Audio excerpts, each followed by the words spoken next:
¿Qué tal? Muy buenas noches. Hay algo que nos gusta en La Fuente del Bombillo, y de hecho es nuestra línea estructural, es hablar precisamente de Melilla. Lo hemos hecho a través de entidades sociales, a través de personajes públicos, a través de representantes, y vamos a hablar, pues, en cierto modo casi con un colaborador oficialmente, pero casi trabajador de Televisión Melilla, por no decir de todos los medios de comunicación que hay en nuestra ciudad. Vamos a hablar con Isabel Migallón y vamos a hablar de historia. ¿Qué tal? Muy buenas noches. Hola, buenas noches, ¿qué tal? Isabel Migallón, historiadora, investigadora de la historia de Melilla,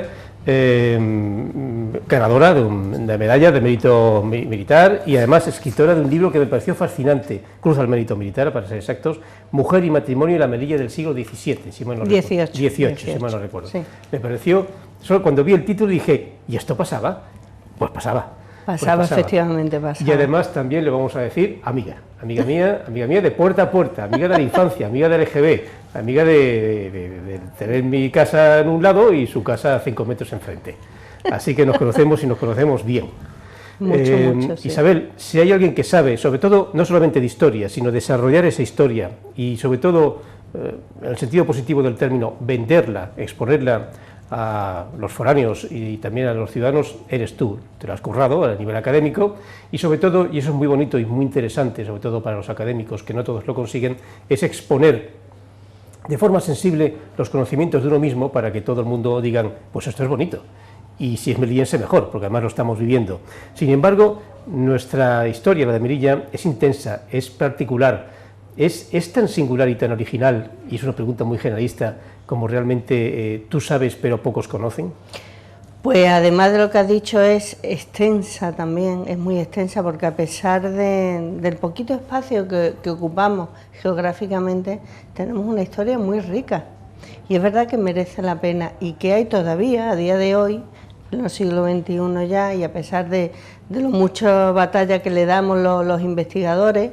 Yo siempre digo que soy una aprendiz de historiadora y una aprendiz de investigadora. Hay personas que, bueno, que me dan 20.000 vueltas en el tema.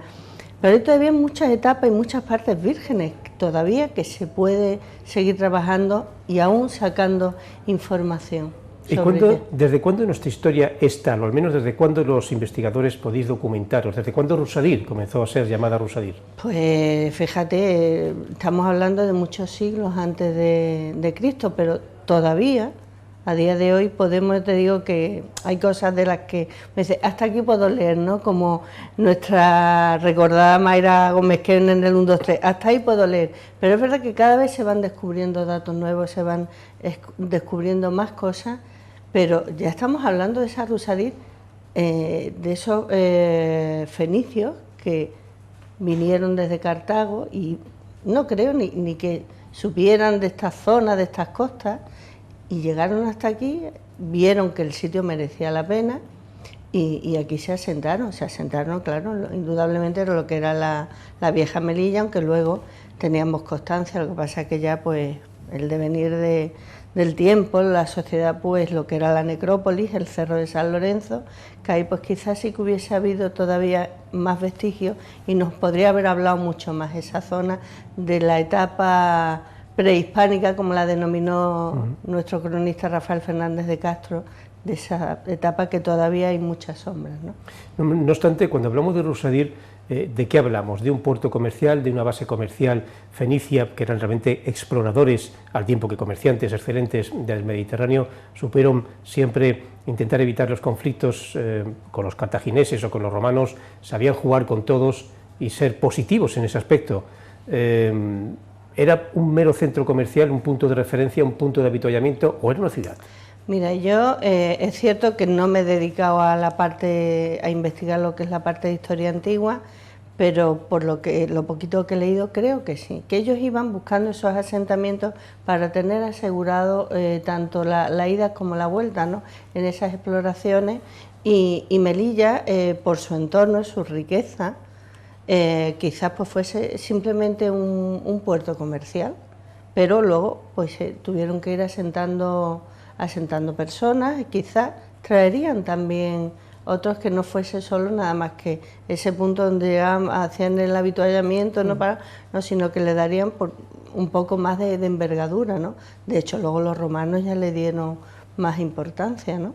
No obstante, hay una zona, al menos para el público en general, una zona temporal quiero decir, desde la desaparición, cuando ya el concepto de Urusalí se va diluyendo, hasta la llegada de Estopiñán pasa la friolera de casi 1500 años, entre ellos están los romanos, pero esa zona, en mi opinión, se conoce relativamente poco, como Melilla quiero decir, evidentemente esto era una serie de califatos que se iban sustituyendo unos a otros, pero comandó más o bien las fuerzas romanas, cuando estaba en su apogeo el Imperio Romano, para después la famosa conquista por parte de los árabes de Hispania y luego la reconquista. Y aquello, los medios de comunicación de aquella época se llevaba todas las noticias y nosotros, pues, una vez más, nadie nos conocía, pero existíamos como tal. Además, claro, es difícil de hablar de esa época porque no hay insuficiente documentación. No hay, ¿verdad? Claro, a partir de 1497 pues tenemos documentación en muchísimos sitios, en Simancas, en el archivo de la Casa Ducal de Medina Sidonia, en el Archivo Histórico Nacional. Luego ya, conforme vamos avanzando en el tiempo, ya llegamos a nuestro Archivo General de la ciudad, que tiene también su parte histórica, entonces tenemos mucho más donde basarnos y mucho más donde documentarnos. Pero bueno, ahora brujuleando, ¿no? A mí me encanta zambullirme a través de internet en las hemerotecas, en las bibliotecas, y van apareciendo datos que a lo mejor no están relacionados directamente con Melilla, pero aparece Melilla. No podemos obviar, por ejemplo, el tiempo que Melilla perteneció al califato de Córdoba, al califato Mella, porque si no recuerdo mal la fecha, en el 927 de la conquista de Ramán III. Claro, para nosotros de Ramán III, y ahora que está tan en boga con el patrimonio de la humanidad que se le ha dado, y muy bien dado, a Medina Zara, pues fíjate que Melilla también estaba ahí. Su importancia tendría cuando este califa decide venir. Era un punto estratégico, sobre todo yo creo que era la estrategia del lugar, es decir, aquí tenemos una base, ¿no? Un sitio donde poder llegar, donde poder, tanto a nivel marítimo como a nivel terrestre, y esa importancia no pasó desapercibida para los políticos y los reyes de la época. Bueno, más que políticos, dejémoslo de políticos en el aire, eso ya será mucho más adelante, ¿no? Exactamente, algo tendríamos, porque evidentemente los restos, entre comillas, de Melilla, muy antiguos, no son muy numerosos precisamente. El pueblo, Melilla la Vieja, tiene entre una cosa y otra unos 500 años y está activa y está viva incluso. Pero para encontrar restos anteriores, no digamos ya milenarios, es muy difícil. Con lo cual, parece ser que éramos un punto comercial, un punto estratégico más que un lugar donde se habitaba con regularidad o se construía con regularidad, porque la verdad es que lo que se construyó luego después desapareció. Con lo cual la pregunta es, ¿qué encuentra Pedro de Estopiñán cuando desembarca? Aparte de la famosa ensenada, la ensenada de los Galápagos. ¿Qué encuentra? ¿Se pasa aquí unos días, luego se va? Bueno, leyendo un poco sobre lo que es la época de la conquista, nos tenemos que ir muchos años antes, o sea que esto se empieza a gestar bastantes años antes. Ramiro de Madrid, vienen otra serie de personajes de la época de los Reyes Católicos y se está tanteando a la zona, y parece ser que sí, que efectivamente había una población, no era muy numerosa, pero que estaba aquí asentada, y esa es la población, esa poquita población es la que se encuentra Pedro de Estopiñán. Pero no fue, es que siempre hablamos de conquista, pero es que en realidad no fue una conquista, fue el llegar, y bueno, como ya se había pactado un poco el tema, pues bueno, pues llegaron, y hoy otras crónicas que dicen que se la encontraron abandonada, en fin, para gustos los colores, no te quiero decir que unos cronistas de la época van a dar una versión, otros dan otra, pero que ni estaba sumamente poblada, ni estaba totalmente abandonada. Entonces, pues fue como el llegar y decir, bueno, pues aquí nos asentamos y a partir de aquí ponemos la bandera, ¿no? y Melilla ya entra a formar parte de los dominios españoles. Todos sabemos, y si no, pues ya aprovecho y le digo que en un principio no pertenecía, era una propiedad de la Casa Ducal de Medina Sidonia. En 1500 y poco es cuando ya el duque ve que no puede sustentarla a la ciudad, porque aquí había que estar llegando medios económicos continuamente, y entonces ya pasa a depender de la entonces ya corona de Castilla. Pero en un principio pertenecíamos a la Casa Ducal de Medina Sidonia, y a partir de ahí hasta hoy. No quiero, digamos, tampoco quiero dramatizar, no quiero ser demasiado humorístico, pero básicamente fue la propiedad privada Sí. de alguien que dijo, bueno, pues esto me lo quedo mientras lo pueda mantener. Claro, porque cuando entre esos años bueno, pues el rey Fernando el Católico, estaba muy interesado en Melilla, pero estaban empeñados en otros temas, como era la reconquista total de la península para los reinos de Castilla y Aragón, ¿no? Entonces no disponía de medios económicos. Todo lo hemos visto en la serie, por ejemplo, que yo creo que está bastante bien hecha, de Isabel. Pues dice, es que había que estar, y claro, se sangraba a los más pobrecitos, pero vamos, eso ocurría entonces ahora y yo creo que siempre, ¿no? Y el único que parece ser que disponía de medios para decir, venga, pues sí, yo voy a acometer esta empresa, pues fue el duque de Medina Sidonia, el que mandó era a su contador. O sea, que tampoco era un hombre, un militar, un hombre curtido en 1000 batallas, ni... No, era un contador de la casa de Medina Sidonia el que puso al frente de esa expedición y llegó hasta aquí. Gracias a ellos, pues hoy nosotros estamos donde estamos. Aquí estamos. Aquí estamos. Si hay algo que caracteriza después a los gobernadores españoles que continuaron con los Reyes Católicos, Carlos V, Felipe II, es que si bien se interesaron por el Mediterráneo, se interesaron más por el Mediterráneo, sobre todo en la lucha contra los turcos, que por el norte de África. Tuvimos plazas importantes, Ceuta, que era portuguesa en su momento, Melilla, Orán, pero eran plazas de mayor o menor extensión, de mayor o menor tamaño, al igual que en cierto modo como los romanos, luego tampoco se extendían mucho de cara al sur, por el tema del desierto, por el tema de lo desconocido. Y eso hizo quizás tambalear alguna de estas ciudades. Orán terminó siendo Argelia, en Ceuta y Melilla, bueno, siguen siendo españolas, pero, por ejemplo, sí resulta singular, por ejemplo, en mi opinión, siempre ha resultado, desde el punto de vista militar, histórico, el nacimiento y creación de las compañías de mar, porque eso, aparte de la seguridad propia, eso sí realmente cuantificaba un esfuerzo sustancial, real, de la corona española sobre estas ciudades, algo así como, estas sí me las quedo. Pues yo creo que vuelvo a lo mismo, ¿no? Por el lugar tan estratégico y tan importante que tenían, y todavía más cercano. Orán era importante y sigue siendo una ciudad importante, pero quizás estaba más alejada de la costa. Ceuta, evidentemente, era el paso del estrecho, y Melilla pues seguía guardando, quizás era ese punto intermedio.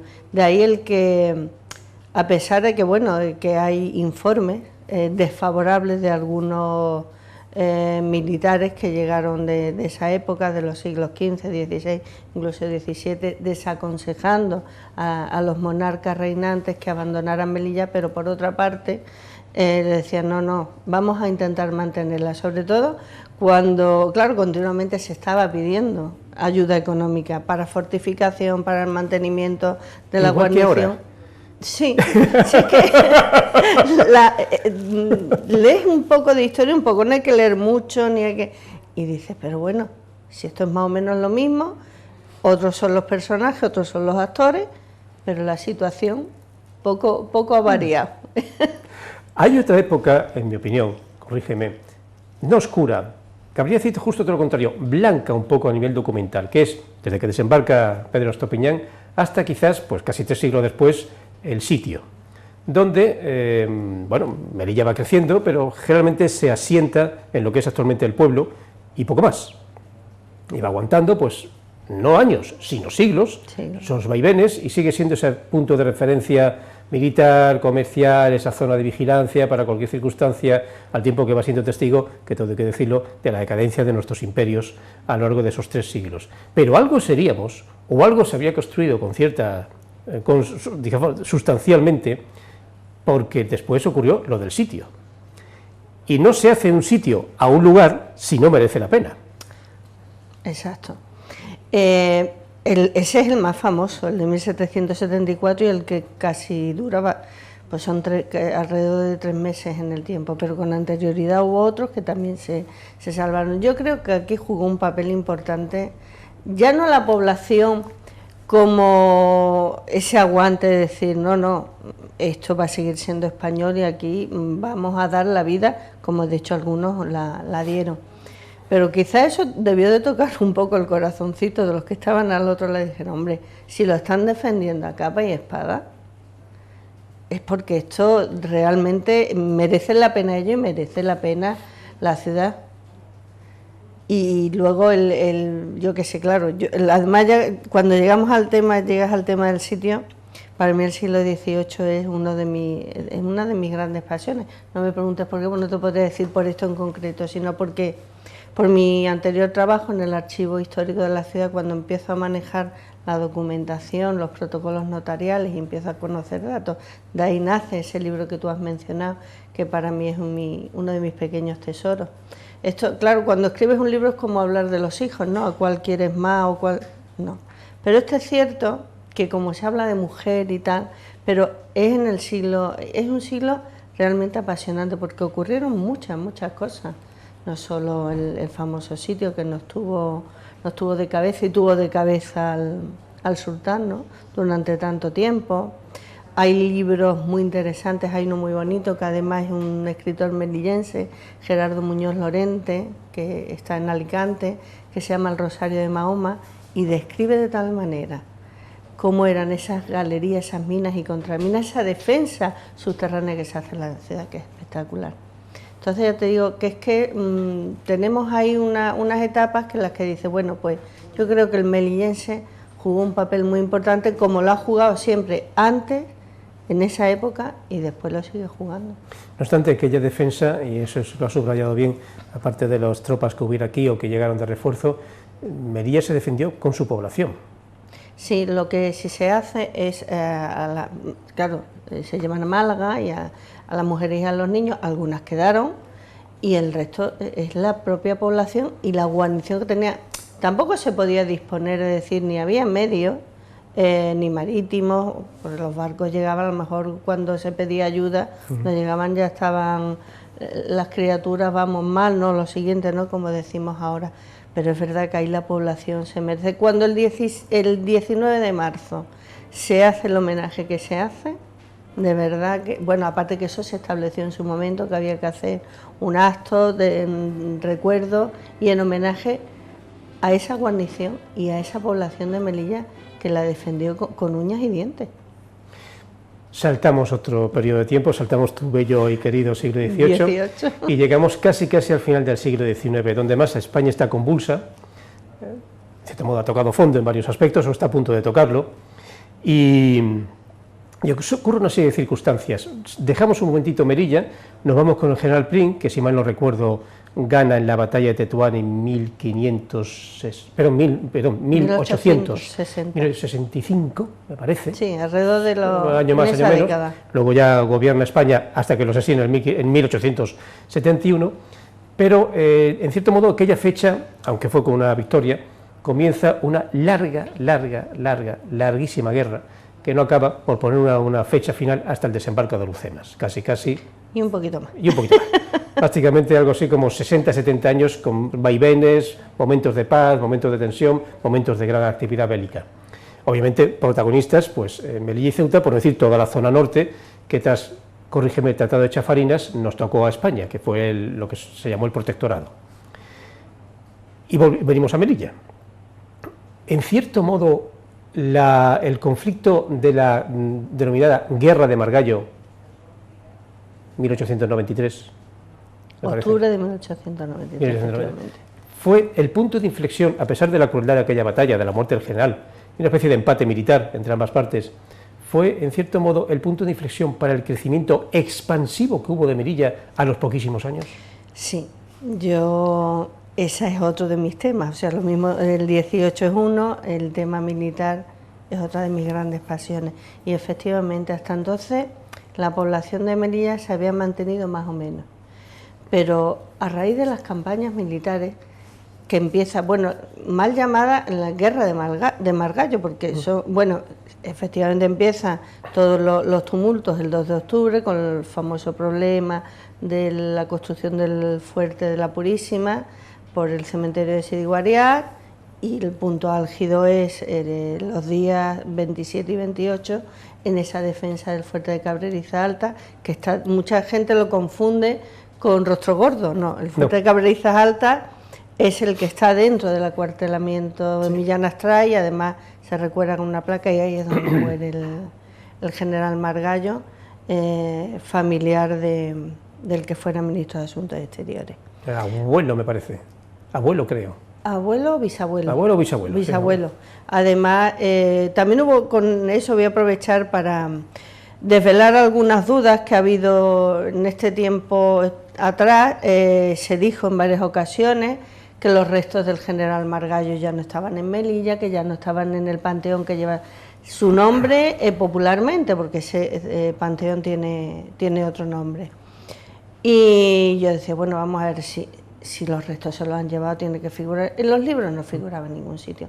Entonces, aprovechando una visita de José Manuel Margallo, cuando aún no era ministro de Asuntos Exteriores, tanto mi querido compañero de literatura, Eduardo Sarquintas, y yo tuvimos el privilegio de hacerle una visita guiada por el cementerio, y yo aproveché para preguntarle, digo, mire usted, los restos, dice, no, dice, pero es que además, es que no hay ni pensamiento. Digo, es que aquí hay personas que juran y perjuran, porque además con esa contundencia, sí, yo lo sé, pues no. Para quien le pueda caber la duda, el general Margallo sigue estando en su nicho en el panteón. He hecho esta pequeña aclaración y aprovechar para...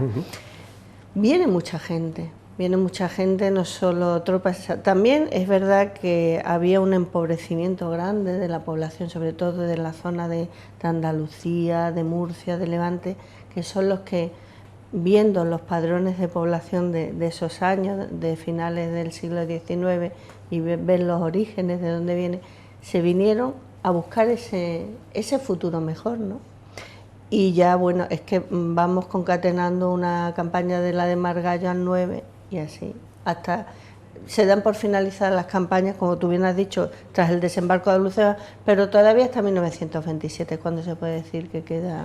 Hablemos de ese periodo inflacionario que dirían los científicos físicos sobre esa expansión de Melilla, algo así como lo que no ocurrió en cinco siglos, ocurrió en 20 años, que fue desde que Margallo finaliza la batalla, quiero decir, aunque luego hubo muchas más, no me refiero solamente anual, por ejemplo, la batalla del Barranco del Lobo, la toma del Gurugú, 1912, me parece, etcétera. Sí, en la campaña del Quer. La campaña. O sea, es menos conocida, sí, pero es muy interesante, muy interesante. Sí.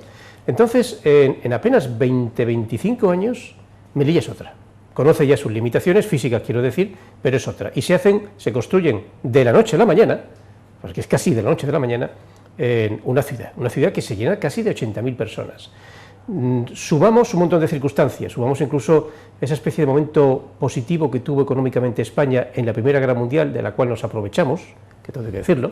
Sí. Se empezaron a hacer cines, teatros, la propia asociación de la prensa era toda una entidad, de todo el punto de vista económico, político, festivo, etcétera. Un poquito mafiosillos eran, pero bueno, eran poderosos. O sea, Melilla se hace una de las ciudades más intensamente urbanas y modernas de España, sobre todo en muy poco espacio de tiempo. ¿Qué ocurre para que se dé ese boom tan impresionante? Pues fíjate que no se podría dar una razón sola. Es curioso que a partir de que Melilla sale del recinto amurallado, de esas grandes murallas que a día de hoy conservamos porque es nuestra joyita, ¿no? Nuestro pueblo, nuestra Melilla la Vieja, y empieza a expandirse. El primer barrio que se construye, que se empieza a edificar, es el polígono residencial de Tiro, como se llama, y luego pues ya Mantelete, todo eso, tras la campaña de 1909, es el barrio del Real, en fin, van surgiendo los distintos barrios de la ciudad. Pero aparte de ese boom arquitectónico y de construcción de la ciudad que se van... Bueno, aquí sí me gustaría hablar de la figura de los ingenieros militares, porque hablamos mucho de Enrique Nieto, que tiene obras maravillosas en la ciudad, no es nada más que pasearnos por nuestras calles, hacer un poquito hacia arriba, lo digo porque yo lo hago, lo hago mucho, además ahora me da un poco por el tema de la fotografía, por recoger esa belleza que tenemos en nuestros edificios. Pero no podemos olvidar la labor que hacen los ingenieros militares en el trazado. Por ejemplo, la Plaza de España, de la Gándara, pero es que la Gándara, José de la Gándara hace también el que iba a ser un centro escolar, y luego acabó siendo el Hospital de la Cruz Roja, hace también el Panteón de Héroes y otra serie de edificaciones. O sea, la comandancia de obras que nosotros que tenemos muy bien, la relación por nuestros padres y porque somos hijos del cuerpo de Era el MOPU. Claro, sí, exactamente. Pues muchos de estos edificios que hoy todavía disfrutamos y muchos de lo que son obras de los ingenieros militares. Pero es que además de ese boom inmobiliario que se empieza a construir, claro, también vienen gentes con un cierto, lo mismo que vienen los pobrecitos, con todo mi respeto y cariño, a ganarse ese chusco de pan, ese trocito de pan. Hay una novela de Berenguer que se llama Melilla la codiciada, los buscadores del pan, pues también vienen otros con posibles y se levantan edificaciones de bastante importancia. No olvidemos la comunidad judía.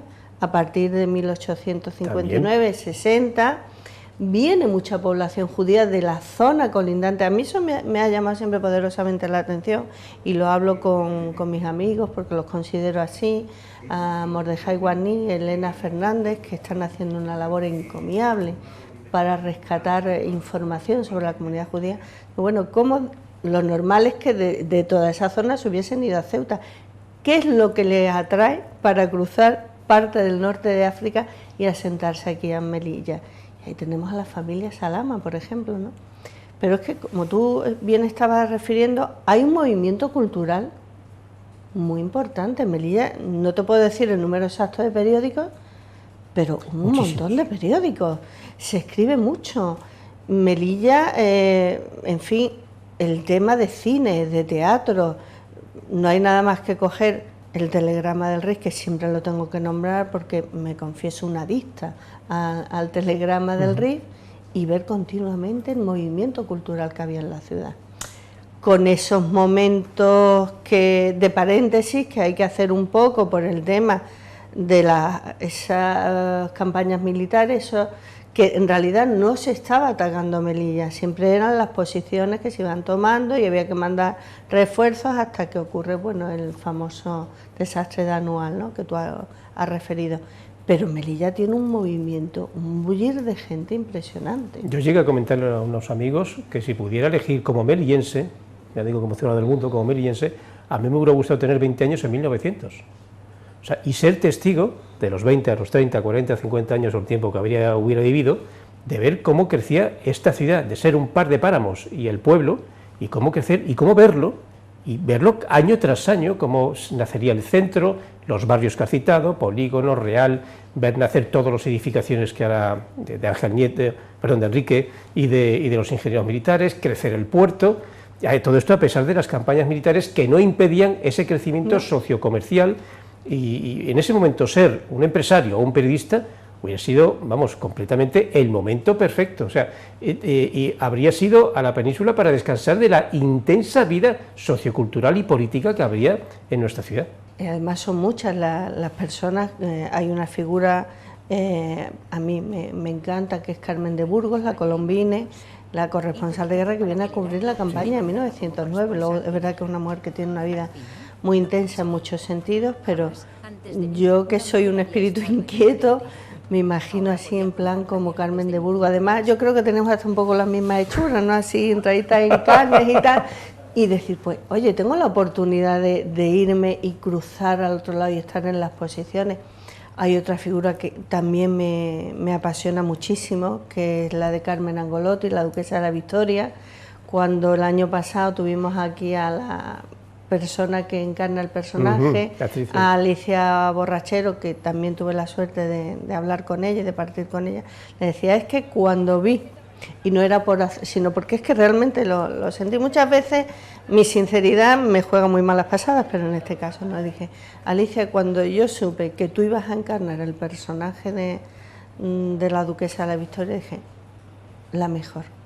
Y es verdad que la serie, bueno, ha tenido ahí, la de Tiempos de Guerra, cositas que han fallado para nosotros, para los melillenses, porque nos hubiese gustado un mayor protagonismo de la ciudad, pero en lo que es la figura de esa mujer que viene aquí, y normalmente en esa época y con posterioridad las mujeres íbamos detrás de los maridos, a donde iba el marido, y en este caso es al contrario, o sea, su marido, que era el duque de la Victoria, es el que se viene a Melilla con ella, y esas vivencias, a mí me habría encantado. También a mí hay etapas de la ciudad que me habría encantado poder decir. Si ahora mismo, pues te puedes ir a, indudablemente, Melilla al siglo XVIII. Yo lo llevaría mal por el tema de los ropajes y todo eso, por esa incomodidad, pero en el siglo XVIII, y me vas a perdonar que, ya hablando de mujeres, hay un personaje, hay una figura, una mujer que vive aquí, que es Adriana de Herrera, que yo la considero como la primera empresaria. Imagínate, en el siglo XVIII, una señora que se queda viuda y en lugar de quedarse en un rincón llorando y viviendo de la pensión, de lo poquito, pues se decide a trabajar, y toda una revolución, ¿no? Es decir, ¿cómo sería? Luego ya le pierdo la pista, pero algún día espero poder recuperar. Y son momentos que dicen, me encantaría poder estar ahí, y bueno, y lo de ser corresponsal de guerra en las campañas militares, vivir como yo digo, con mis soldadicos, los que están en el panteón de héroes, y otros muchos que tristemente no se pudieron recuperar los cuerpos. Para mí sería, vamos, fantástico. Como ves, estamos haciendo surcos de tiempo relativamente rápidos, relativamente ligeros, porque ya les anuncio lo que he dicho anteriormente. A Isabel la traigo otra vez. Ya haremos otro programa dentro de unos meses de un tema específico, donde ya hablaremos tú y yo. Pues, por ejemplo, a mí se me ocurre, ya de entrada te lo digo, se está acercando el centenario de Noal. Pues se podría hacer un programa analizando todas las campañas que hubo, la que has comentado, de 1912, Anual y Alucemas, esa especie de triángulo de campañas que en cierto modo finalizaron esos casi 60-70 años de eterno combate que hubo en el norte de África. Pero de eso, como dicen, ya hablaremos. Ya hablaremos. Por eso vamos a seguir con esta especie de paso rápido de la historia de Melilla, porque saliendo ya del desembarco de Alucemas del año 27 y saltándonos el momento de la guerra civil, que aquí en Melilla, por obvias razones, se vivió relativamente poco, se vivió intensamente en los primeros días y después ya dejó de vivirse. Luego ya fue otra historia. Pero, obviamente se vivió en la península. Pasamos a una especie de momento o de periodo relativamente tranquilo, hasta positivo económicamente, donde vuelve a ocurrir que no pocos españoles, huyendo de esa España empobrecida, se vienen a Melilla o a Ceuta. Y llegamos a tener 80-90.000 habitantes, si mal no recuerdo. Y es una época de unos 15-20 años, hasta el 56, del cual hablaremos ahora, donde, bueno, el mundo era gris, pero Melilla ahí estaba con su soltura y seguían construyendo. Por ejemplo, nace el Club Marítimo. Y el Ayuntamiento actual. Exactamente, que en nada, el año que viene estamos también de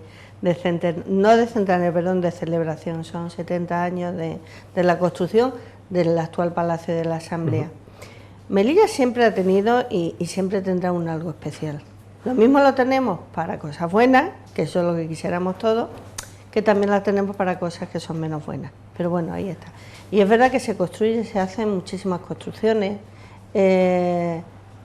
viviendas sociales, algo que quizás se nos pueda pasar por alto algunas veces, porque encasillemos al militar, ya no solo a los ingenieros, que ya he hablado un poco y he comentado esa labor tan importante que hacen, pero por ejemplo los comandantes generales de esos primeros años, no de esto que tú me estás, sino de los anteriores, se preocupaban mucho por la urbanización de la ciudad, se implicaban. También es cierto que hasta el 27, que se constituye la Junta Municipal, lo que era la Junta de Arbitrio, el primer órgano del gobierno de la ciudad, el que estaba al frente de ella era el general, el segundo jefe. Entonces hay una implicación muy importante del elemento militar.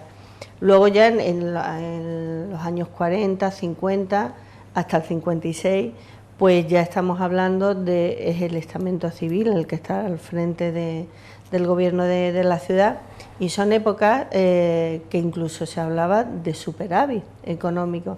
Yo eso me lo contaba mi madre, porque mi abuelo era policía local, o sea que yo ya no como policía, pero sí el pertenecer a la administración local, ¿no? Y decía que Melilla llegó a ser uno de los ayuntamientos más ricos de España, y siempre hemos tenido esa... Todo el mundo dice, ¿no?, y es un tópico también, que a Melilla se viene llorando y de Melilla se va la gente llorando, y es cierto, algo tenemos. Cuando nos visita gente, además a mí me llena de muchísimo orgullo, ¿no? Pues dice, la verdad que nos sorprende, porque como la imagen que se ve nuestra es otra, siempre salimos por cosas que ojalá no pasaran, ¿no? Como está ocurriendo en estos días en Ceuta, y viven y conocen la verdadera Melilla y nos conocen a los melillenses, les sorprende, porque dice, bueno, ¿y vosotros qué es lo que tenéis? Pues no lo sé, yo creo que es esa mezcla, pero esa mezcla que viene desde mucho tiempo atrás. Yo antes hacía referencia a murcianos, esos son los que... Pero bueno, es que aquí vienen catalanes, es que ahora vemos que hay una comunidad, ya casi yo creo que podemos hablar de chinos, pero es que a finales del 19 ya empiezan a sentarse asiáticos, ¿no? Pues la mayoría, es curioso, porque hay uno que se llama Achú, el asiático, claro. Los padrones que te aportan muchísima información. A mí es un tema, el tema de población también, que me llama poderosamente la atención. Pero es esa mezcla la que nos hace ser especiales, y es esa mezcla también la que hace que la gente venga, que invierta. Y entonces ya no es solo la labor que hace el órgano de gobierno, que en los años 40 ya estábamos hablando de un ayuntamiento, de famoso don Rafael Álvarez Claro, ¿no? Que es el que da nombre al estadio, y otra serie de alcaldes que llegan pues hasta el 95, cuando nos constituimos, que ya, a mí es que lo de presidente me gusta, pero es que la palabra alcalde a mí como que me llena más, y a mí me gusta más llamar lo de alcalde y concejales, los diputados de la asamblea, consejeros, no sé, pero lo de alcalde lo veo como más cercano. Yo como considero que estos somos como un pueblecico, pues el alcalde, y a mí me gusta la palabra alcalde. Bueno, en esto que llega el 56, el acabose. Eso ya, a la tonta son casi 60, bueno, más, unos 60 años y pico ya. Bueno, y Melilla sigue existiendo, y Ceuta también, incluso entra en una época de más o menos estabilidad, que por cierto visualmente ya empiezan aquí en Melilla, perdón, en Televisión Melilla tenemos, las habrás visto, no pocos documentales de esa época, de que salían en El Nodo. Del año 53 he visto yo uno, del año 68 sale otro, del año 70, y luego vivimos una transición, yo me atrevería a decir que con un margen de movimiento sociopolítico también. Mira que Melilla siempre ha tenido ese sentido de ciudad conservadora, pues aquí se vivió la transición, y con cierta intensidad, bastante. Bueno, gana el Partido Socialista, bueno, al principio UCD, y después el Partido Socialista, como en el resto de España, o sea que no íbamos, digamos, apartados de las costumbres políticas del resto del país, y hasta muy entrados los años 80, nuestro ayuntamiento, como dices tú bien, siempre tuvo bastante superávit, era un ayuntamiento con bastante dinero. Bien, pasemos al 56. ¿Fue tan desastroso o entramos un poco en un mito de pesimismo crónico? Yo creo que muchas veces magnificamos la fecha, los datos, hasta tal punto que desvirtuamos un poco la realidad. Llega un momento en que en las circunstancias pues se acaba ese protectorado que habíamos tenido durante tanto tiempo.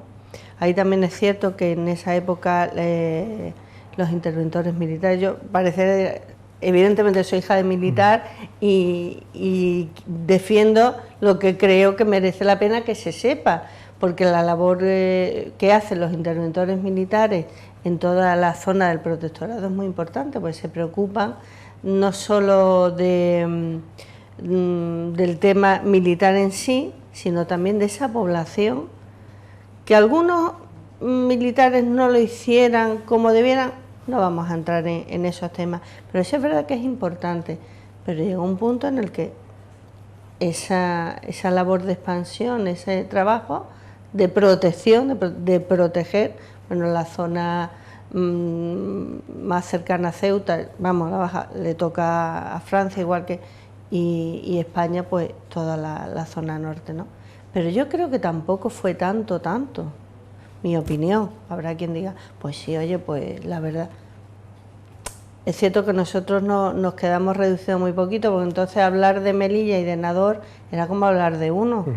Y ahora son escasamente 12 kilómetros los que nos separan físicamente, pero claro, tenemos una frontera que para pasar, dice, pues mira, pues va a ser que no, que me quedo aquí. Pero yo creo que se ha magnificado muchísimo lo del tema del 56, porque de hecho Nador se sigue expandiendo a pasos agigantados. Yo es cierto también, confieso que hace mucho que no cruzo, y Melilla sigue funcionando, ¿no? Y sigue. Luego es verdad que en esa época hubo mucha gente que se fue a Francia, sobre todo los de la zona. Yo tengo familiares que vivían en Orán y se fueron a Francia, otros de esta zona de aquí de Melilla y de las ciudades más cercanas y de Nador, que se fueron a la zona de Cataluña. Pero bueno, Melilla sigue ahí y seguimos, ¿no?, resistiendo un poco. Y de hecho seguimos, ya iría cerrando un poco este paseo rápido que hemos dado, hablando en cierto modo de los últimos 20-25 años, donde a pesar de todos nuestros problemas, que son muchos, los que ha habido y los que tenemos, ahí seguimos. O sea, la capacidad de urbanización y urbanizable de nuestra ciudad ha sido impresionante, lo dice cualquier persona que llega de fuera y ha estado fuera, ya no digo 20-25 años, incluso 10 o 15, dice, pues esto no, ¿dónde está esto?, ¿dónde está aquello?, o esto de dónde ha salido, ¿no? Llámese la antigua granja agrícola, que actualmente es el parque forestal, llámese el puerto, pues todo el paseo marítimo, que antes no había nada, pues, que estaban los famosos aquellos garajes bastante ilegales, que te arreglaban todo, y apenas 4 o 5 bloques de viviendas, y Alcántara, que era más grande. Ahora pues está enorme, y no se ocupa más porque no hay más paseo marítimo. Al igual que el centro, donde, y esto es importante, y aquí viene quizás la pregunta, a pesar de todos nuestros pesares, una de las cosas que sí he visto coincidir, porque como periodista trato mucho con ellos, a los políticos en los últimos 20-25 años, es que todos han coincidido en esforzarse, o al menos que sea un tema sobre la mesa, en cuidar la ciudad. Me explico, yo tuve la suerte de estar en la presentación del PERI, en el Salón Dorado, te hablo de 1990-91, estaba yo comenzando en mi carrera periodística, me acordé siempre, estaba al lado del ahora difunto José Luis Pozas, me acordé siempre, y estábamos hablando del tema, y entonces aquello parecía caro y largo, y se ha hecho, con mayor o menor tiempo, con mayor o menor presupuesto, pero se ha hecho. Al igual que el famoso triángulo de oro, triángulo dorado, etcétera, y se han estado arreglando edificios modernistas, que algunos se caían, y se han intentado pues, que los propietarios o cojan ayudas públicas o ellos mismos lo arreglen.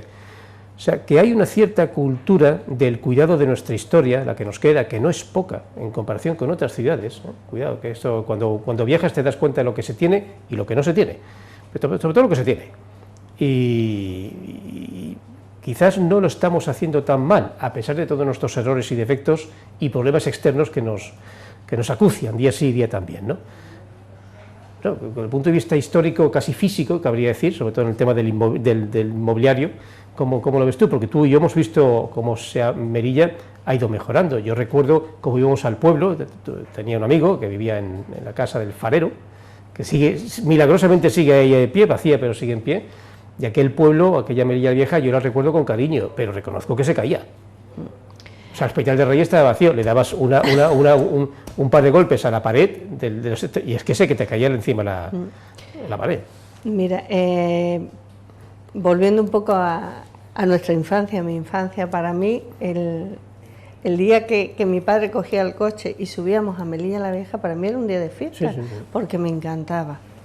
Luego, por un tema laboral, me he pasado 20 años trabajando en el Hospital del Rey, y ahora sigo porque estoy a caballo entre el Archivo Histórico Audiovisual y colaboro con la Fundación Melilla Ciudad Monumental, y eso te da unas posibilidades de trabajo y de ver cosas que a lo mejor si estuviera trabajando en otra área de la administración no tendría. Pero es verdad que además de lo que tú estás comentando, de esa expansión de la ciudad, de ese embellecimiento de la ciudad, hay mayor preocupación por nuestro patrimonio. Nuestro patrimonio, a pesar de los 12, ahora no son un poquito más, porque con los de Orcas Coloradas ya no salimos de los famosos 12 kilómetros que hemos tenido durante tantísimo tiempo. Pero es cierto que hay mayor sensibilidad. ¿Que tendría que haber más? Pues siempre. Pero aquí, en Málaga, en Granada, en Madrid, en cualquier ciudad, ¿qué ocurre? Que esto es muy pequeñito y entonces parece como que vemos las cosas con otra perspectiva, y vuelvo a lo de antes cuando hablábamos del 56, magnificamos. esa conciencia de cuidar de nuestro patrimonio, que es riquísimo, se debe de mantener, pero no cometamos el error de dejarlo todo en manos de los políticos y de los gestores que nos gobiernan y tal.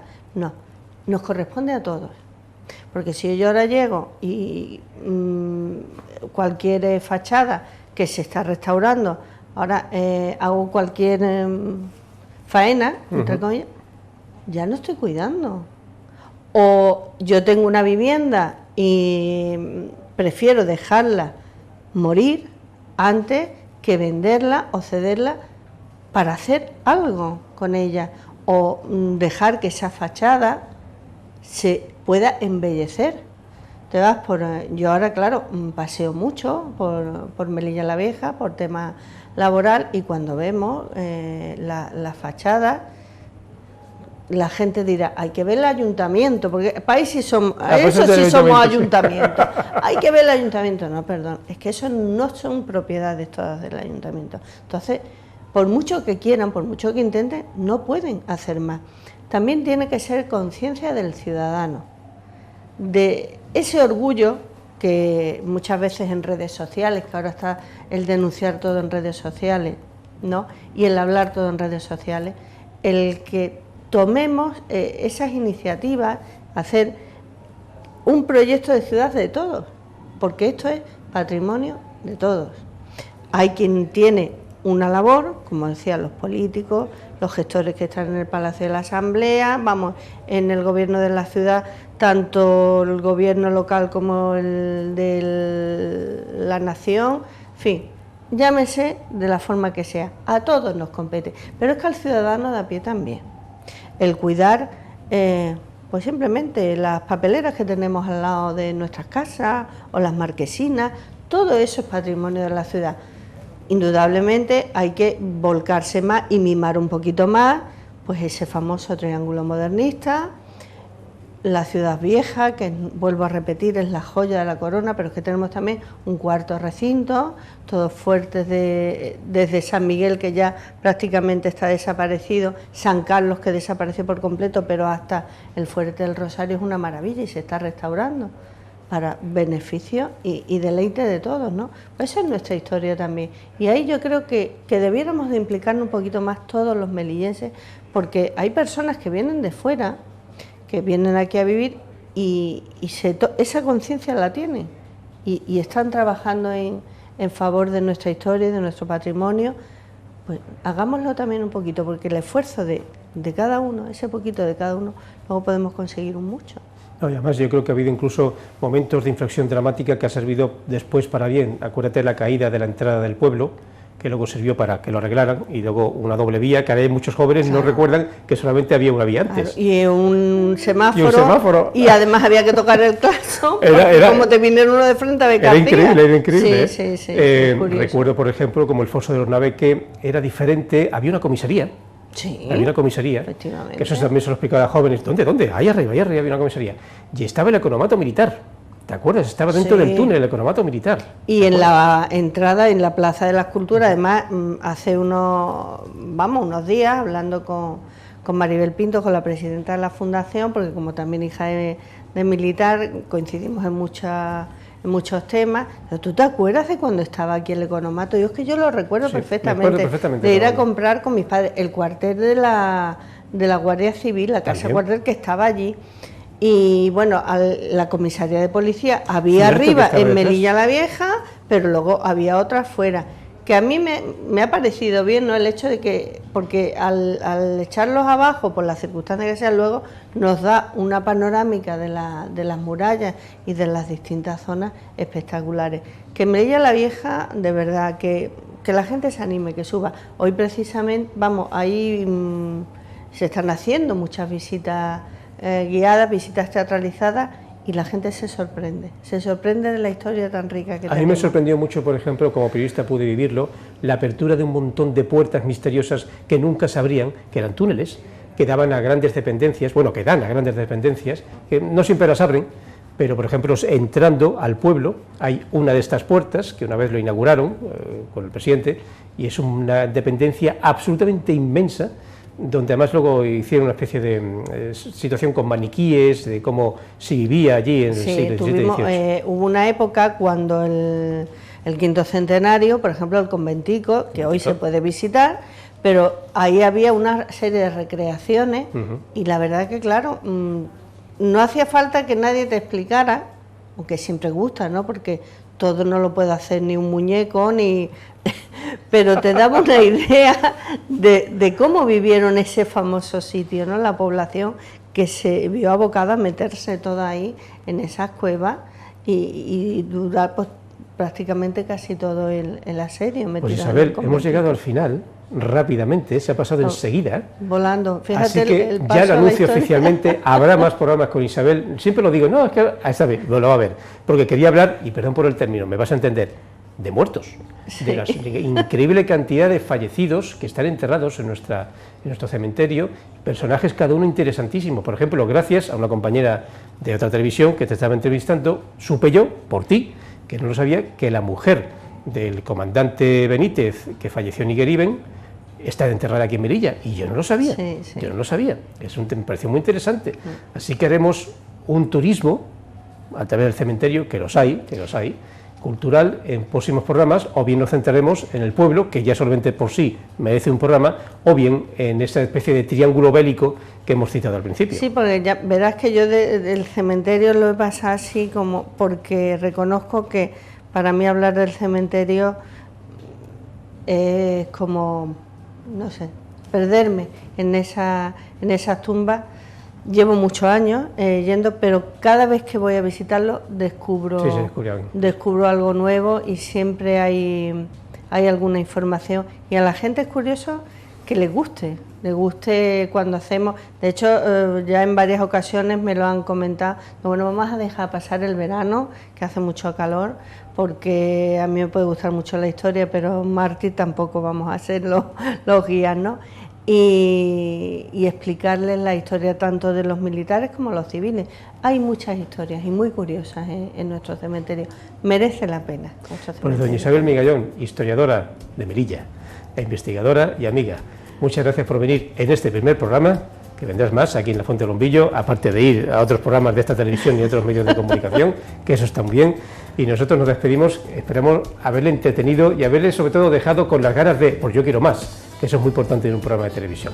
Así que, prometiendo que en un futuro cercano, seguiremos hablando, en esta vez ya no en un ambiente generalista o en un tono generalista, sino de momentos determinados de la historia de Melilla que merecen ser la pena recordados, además con Isabel, nos despedimos hasta la semana que viene. Muy buenas noches.